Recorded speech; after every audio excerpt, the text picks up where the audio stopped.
Hello student, welcome to technical Gurukul. मैं राकेश कुमार आप सभी का टेक्निकल गुरुकुल यूट्यूब प्लेटफॉर्म पे स्वागत करता हूं।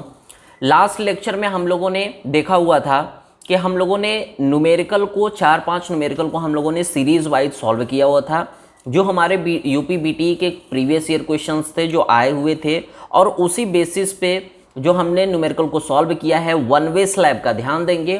आज हम स्टार्ट करेंगे two way slab. Last lecture में हम लोगों ने वन वे स्लैब के न्यूमेरिकल को किया हुआ था, तो अब हम यहाँ पे सबसे पहले देखते हैं टू वे स्लैब की डिजाइनिंग।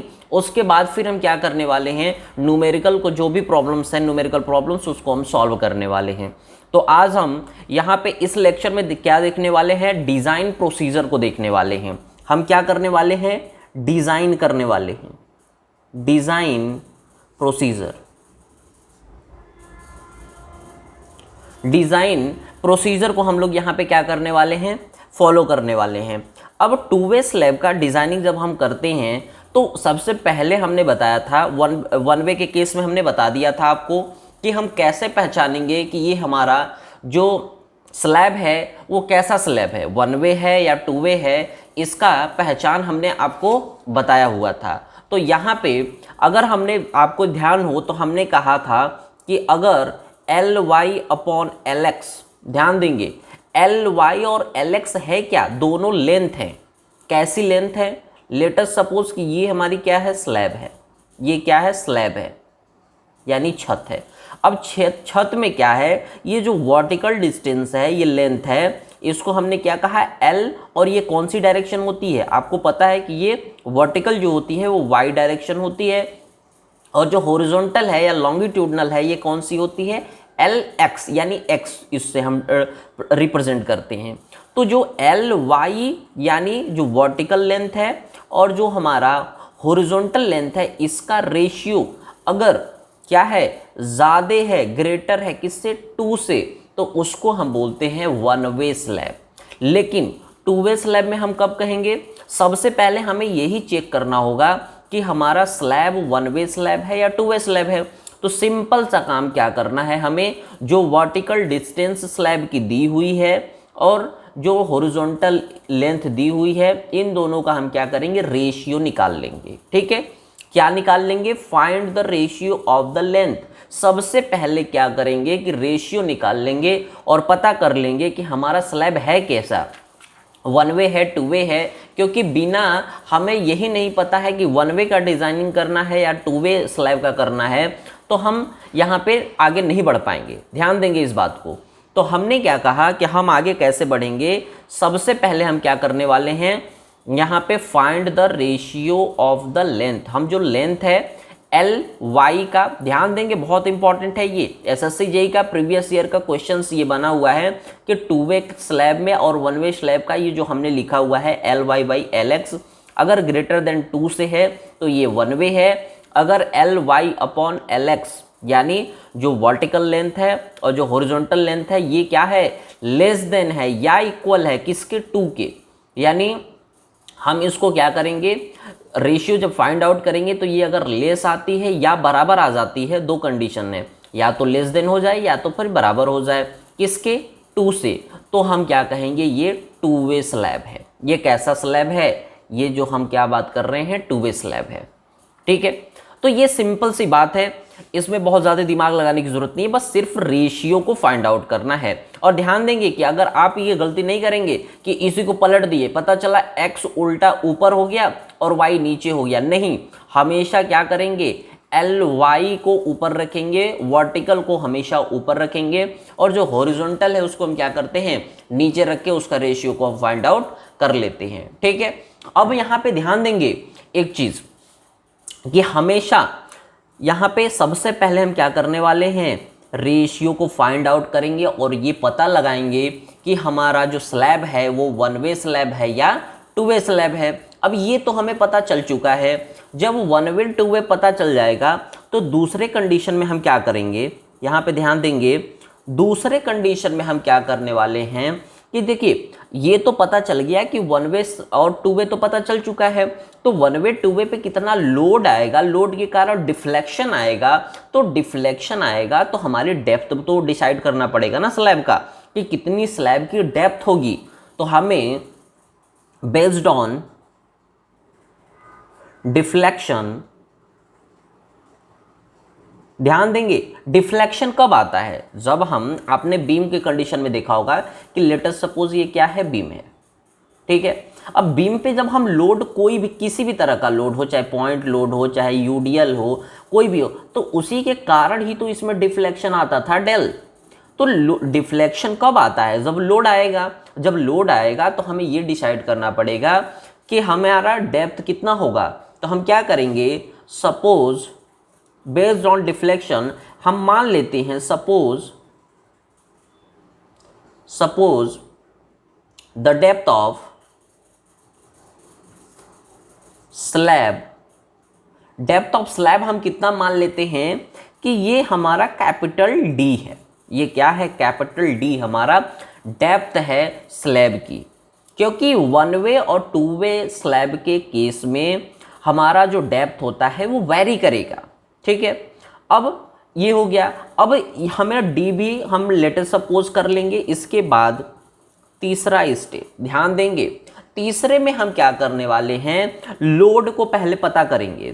पहले पता करेंगे कि लाइव लोड आ रहा है कि नहीं, क्वेश्चंस में दिया होगा। हम देखेंगे कि यहाँ पे डेड लोड कुछ है कि नहीं, ये भी चेक करेंगे, यानी लाइव लोड के बारे में बात करेंगे, डेड लोड के बारे में बात करेंगे। डेड लोड को ही सेल्फ लोड भी बोलते हैं,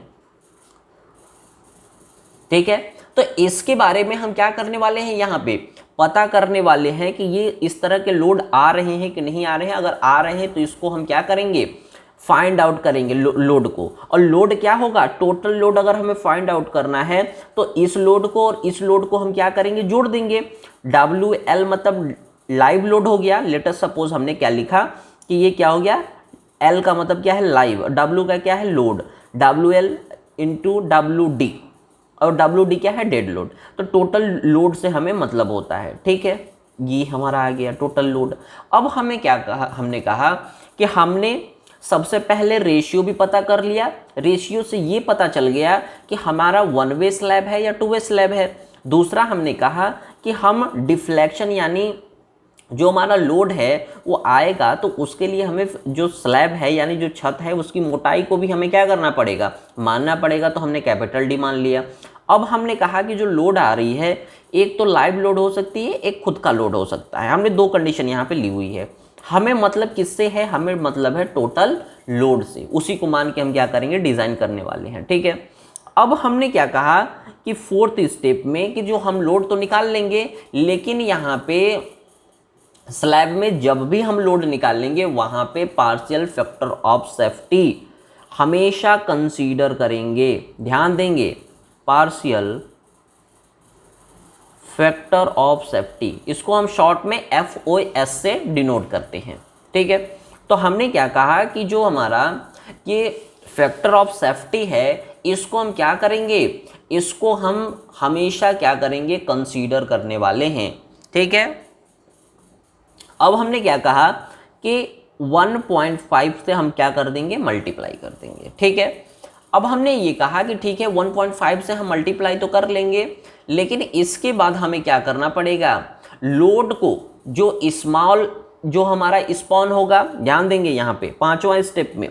अब स्मॉल स्पॉन और लॉन्ग स्पॉन क्या है, यानी यहाँ पे ध्यान देंगे, हम यहाँ पे कंसीडर करेंगे कि ये लेटेस्ट सपोज कि हमारी क्या है, जो ब्रीथ है, ध्यान देंगे यहाँ पे जो लेंथ होगा वो क्या होगा, ज़्यादा होगा एज कंपेयर टू ब्रीथ। ये तो सिंपल सी बात है, यानी लेंथ क्या है, ज़्यादा होगा किससे, ब्रीथ से। हमेशा ध्यान देंगे लेंथ तो ज़्यादा ही होगा ब्रीथ से। आप लोगों ने देखा होगा जो स्लैब होती है उसमें जो हमारी लेंथ क्या होती है, ज़्यादा होती है एज कंपेयर टू ब्रीथ, ठीक है। इसी कंडीशन को हम मान के सॉल्व करेंगे।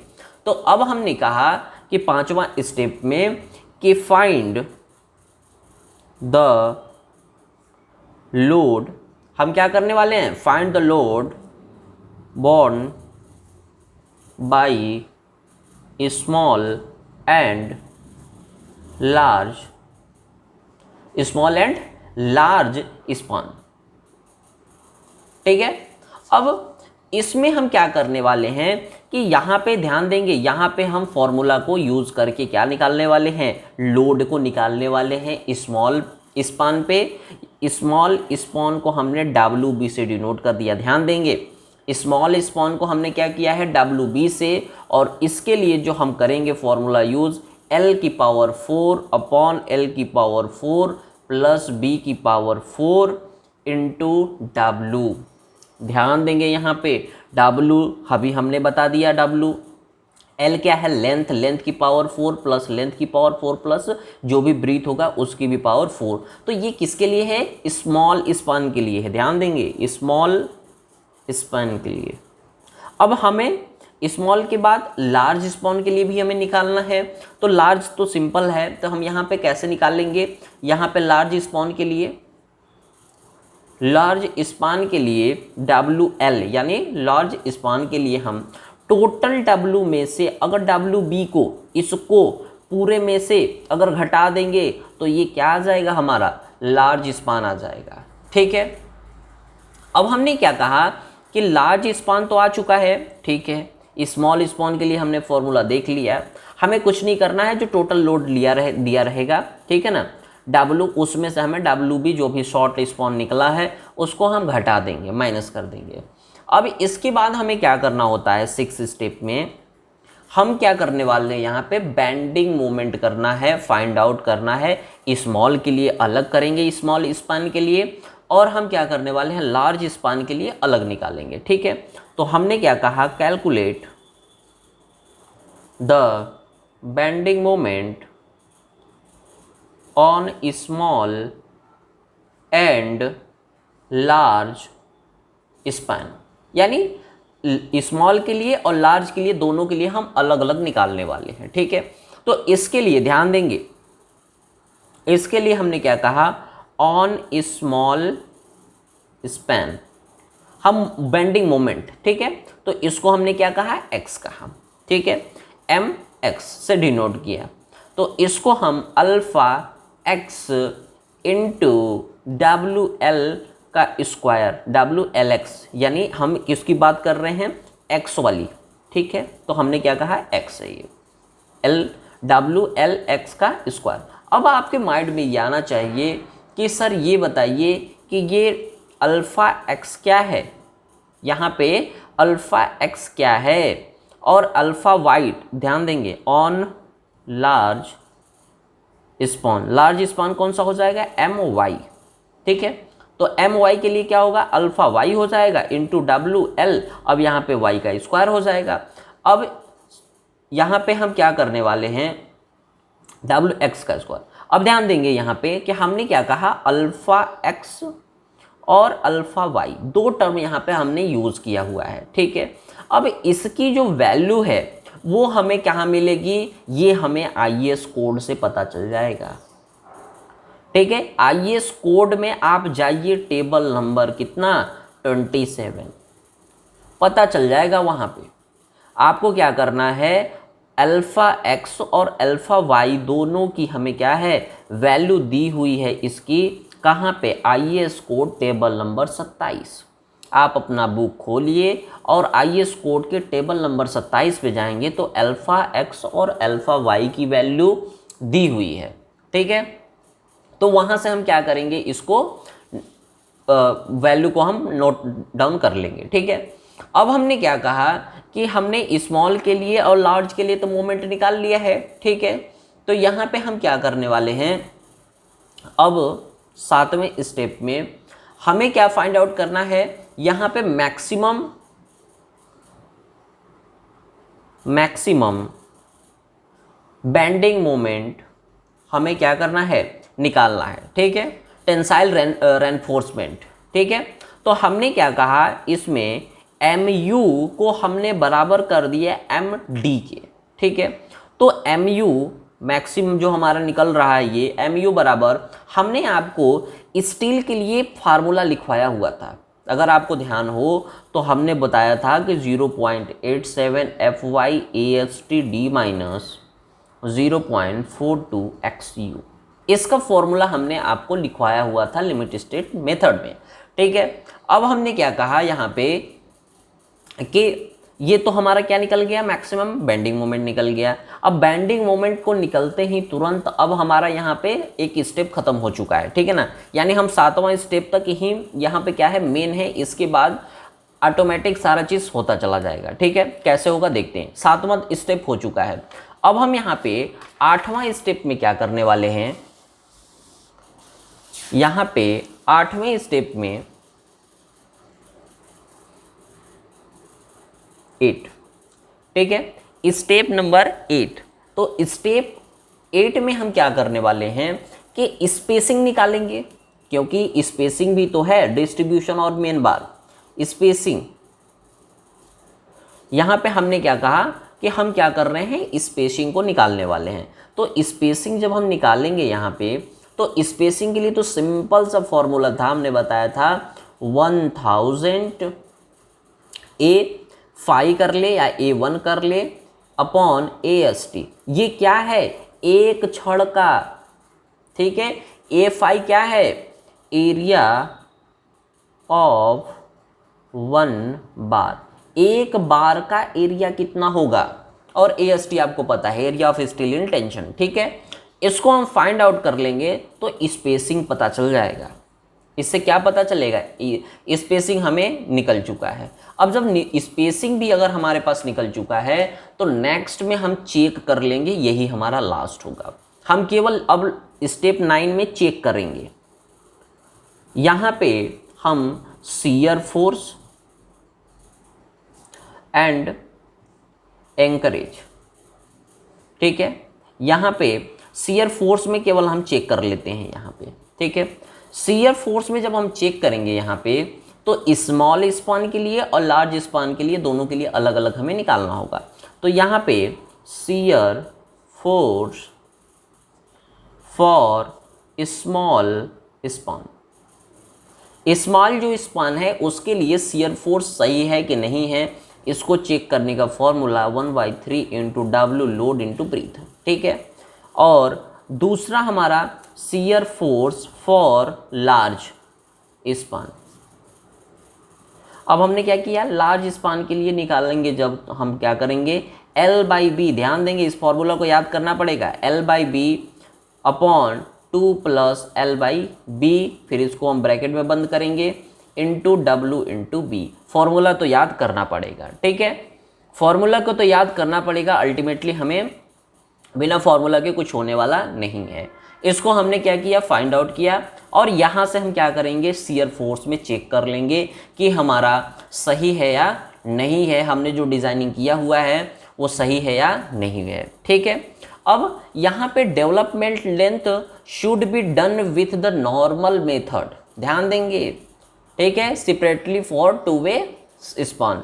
यानी अगर 2 वे स्पान में अगर हमें डेवलपमेंट लेंथ भी LD भी फाइंड आउट करना है, तो नॉर्मल मेथड वही यूज़ होगा, ठीक है। तो इस तरीके से हमने क्या किया। अब इसके बाद क्या करने वाले हैं, ड्रॉ कर देंगे डायग्राम, ठीक है। स्टेप 10 में हम क्या करेंगे, डायग्राम को स्टेप 10 में ड्रॉ डायग्राम, डायग्राम में दिखा देंगे हम कि हमने कितनी जो हमारी 2 वे स्लैब है उसमें कौन कौन सी डिस्ट्रीब्यूशन बार है, मेन बार है, एंकरेज बार है, इन सारे बार को हम क्या करेंगे, ड्रॉ करके। RCC ड्राइंग में आप लोग इसके बारे में पढ़ेंगे कि हम कैसे बीम हो चाहे स्लैब हो, उसके केस में हम क्या करने वाले हैं, कैसे रेनफोर्स्ड को डिस्ट्रीब्यूट करते हैं। तो इसके बाद इसका पूरा का पूरा हम क्या करने वाले हैं, ड्रॉ को बनाते हैं, ठीक है। तो इस तरीके से हमने क्या देखा कि 2 वे स्लैब को हम करते हैं। जब न्यूमेरिकल को सॉल्व करेंगे तो और ज़्यादा से अच्छे तरीके से क्या होगा, हमें समझ में आएगा और भी कॉन्सेप्ट क्लियर होगा। तो मिलते हैं अगले लेक्चर में, जिसमें हम कवर करने वाले हैं क्या, सबसे पहले हम छोटे छोटे जो प्रीवियस ईयर के क्वेश्चंस आए हुए हैं उसको हम कवर करेंगे। उसके बाद फिर हम अच्छे लेवल पे थोड़ा सा टिपिकल टफ क्वेश्चंस को हम क्या करेंगे, टैकल करने वाले हैं, ठीक है। तो मिलते हैं अगले लेक्चर में, तब तक के लिए धन्यवाद।